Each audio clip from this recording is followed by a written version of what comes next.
Mayamang buhay, mga channel viewers. Ito na po yung bagong libro na i-review natin together. And the first chapter of which is titled The Power of Thought. Ang ating pag-iisip, napaka-powerful po niyan. Naalala nyo yung story ni, if you're a Christian, may istorya po si Jesus Christ na naglalakad po siya sa water, sa tubig ng dagat. And then suddenly si Apostle Thomas, you call him Doubting Thomas kasi palagi siyang nagdududa. Sabi niya, Master, can I go with you and walk towards you? So, si Apostle Thomas po ay lakad sa water. Pero nung palapit na po siya kay Jesus Christ, palubog na po siya. Until such time, nung malapit na siya kay Jesus, hinold ang hand niya at bumalik sila sa boat. Now, sabi ni Jesus sa kanya, "Ye men of little faith, do you know that if you command this mountain to move, so it shall move?" So, ipinakita po ni Jesus Christ how powerful our mind and thoughts are. Magiging literal po ako.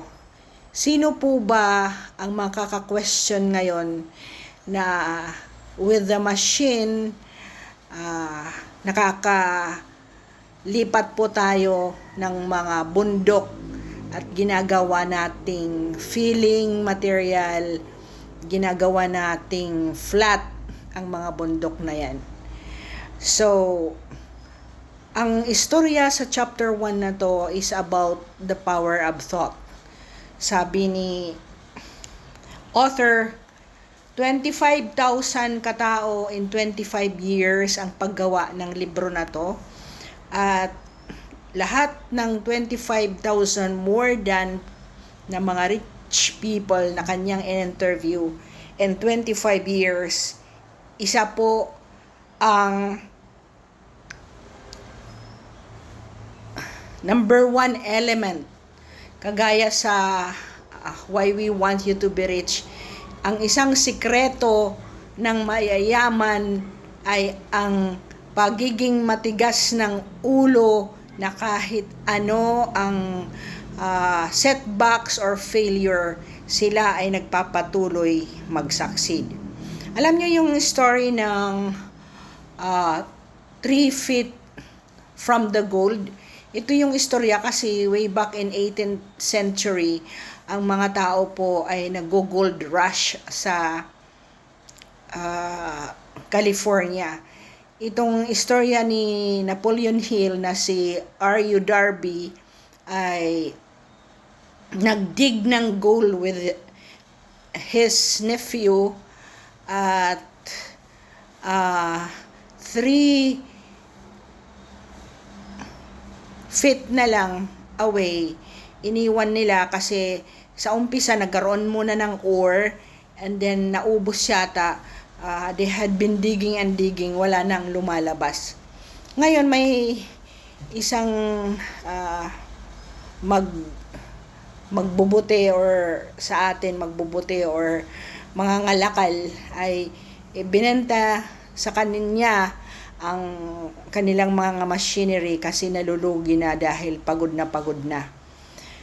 Ngayon ay ang mga ngalakal na to ay nagpatuloy ng 3 feet, I think is almost a meter, ng pagbubungkal ng lupa, at lo and behold, merong ngang mga gold.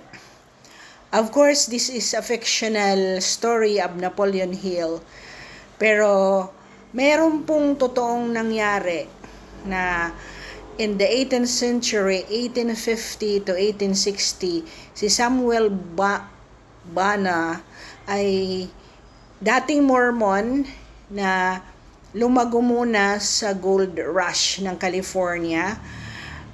Yumaman muna at saka nalulungpo sa mga maraming babae at mga bisyo at nalugi. So, sometimes yumaman na tayo, bumalik tayo ulit. Kasi yun nga, hindi tayo nakakapag-control sa ating mga desire.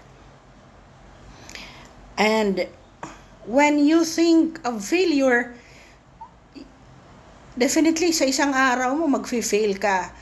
So, the lesson in this chapter is success comes to those who are success conscious. Imaginin mo kung umaga pa lang ang iniisip mo na, ay naku, wala ang pera, ang daming utang, ang daming kung anong mga negatibo. 'Di ba? Binubombahan natin ang ating mga sarili ng mga negatibo. And then you open the TV, you do not even pray.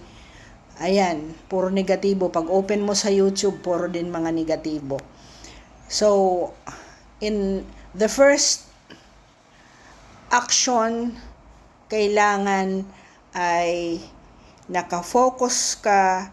You are the master of your fate and the captain of your soul, and all the energy and forces you ensure na namamagnetize mo sa utak mo. Ako po, meron po akong istorya sa sarili ko.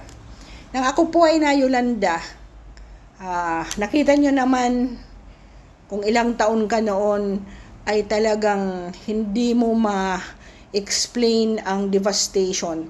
Kasi 100 years ago, before 2013, November 8, 2013, may nangyari din dito sa Tacloban na ganong dilubyo.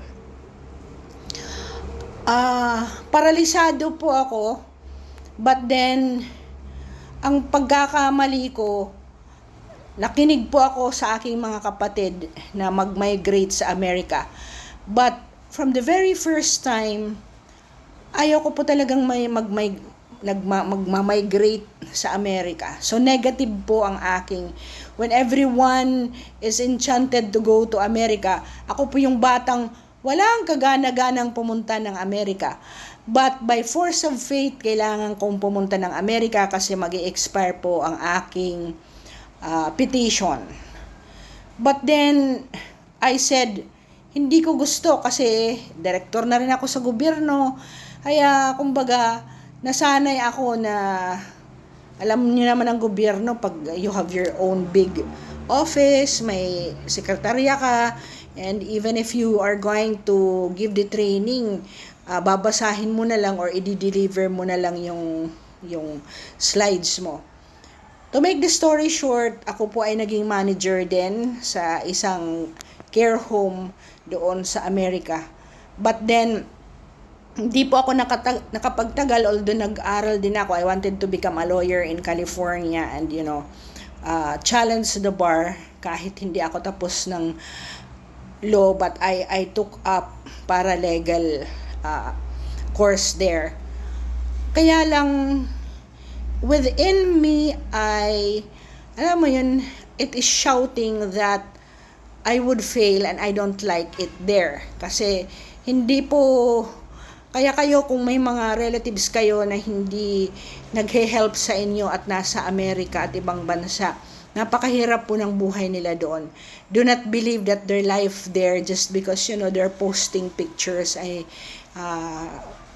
masyado pong light. Hindi po yun totoo. Oo, napakahirap po doon. Umiiyak po ako in a sense na lahat po ng aking kilos ay ini-equate ko po sa peso. Talagang it is insane. To make the story short, nearly 1 year lang ako doon. Umuwi ako kasi na-rehabilitate na ang bahay dito sa Leyte. Now, my son is with 2 care home facilities and he wants me to join him and manage the facilities. Pero ayaw ko pa rin po. Bakit? Kasi alam ko I would end up losing because namatay din ang father ko kasi pinilit din ng aking mga siblings na pumunta doon kahit ayaw niya. So maybe dahil papa's girl ako, uh, I might end up getting sick there kasi nakita ko for 1 year hindi ako pwedeng mag-jogging kasi doon sa Amerika wala kang makikitang naglalakad. There was a time I tried to walk from my house to the grocery. Nako, ako po ay inabayan ng sheriff at tinanong bakit ako naglalakad. So, I cannot also eat the kind of food na gusto ko dito na simpleng buhay lang na hindi ko na kakain doon. So, as you have seen in my health tips, mga organic po ang aking mga fruits galing sa farm na hindi naka-insecticide, doon po wala yung mga ganon. So, begin with an end in mind. And if your daily startup is already negative, you try to change it by saying, I am powerful, I'm going to be successful, at gusto ko maging ganito. Ngayon, ako'y merong ginagawa nung ako'y bata pa dahil yung The Power of Positive Thinking ni Norman Vincent Peale ay meron ako sa unang edition noon. At most probably ang kuya ko at ako ay nakapagbasa dun, yun po ang aming naging guiding light. Kaya nilalagay po kung ano ang magiging gusto ko. And for instance, naalala mo si Losie Torres? Yan, 'di ba? Gustong-gusto niya si Richard Gomez. Accordingly, in one panayam sa isang TV host, meron siyang life-size na picture na Richard Gomez, and indeed they become husband and wife. Ganun po ang desire mo. You must be obsessed of that idea to be rich. How? Ikaw po ang gusto at makakapagsabi lang kung ano ang gusto mong maging. Maging nurse ka, maging doktor ka, maging abogado ka, maging business owner ka, maging farmer ka, na lalago ka sa farmland mo, maging fisherman ka, na gusto mo marami kang boat or whatever outlet para sa mga pagsesell mo sa mga lamang dagat, or merong kang maliit na sari-sari store that you can expand into whatever expansion that you can hold. It is up to you. So, with that in mind, I hope you enjoyed.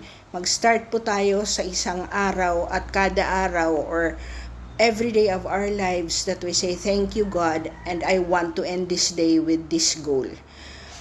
Maglagay po kayo ng malaking goal dyan sa kwarto nyo or sa kusina nyo na everyday makikita ng anak nyo in order for you to achieve that goal at in unison kayo. Thank you again for listening. Let us move to chapter 2 in the next segment.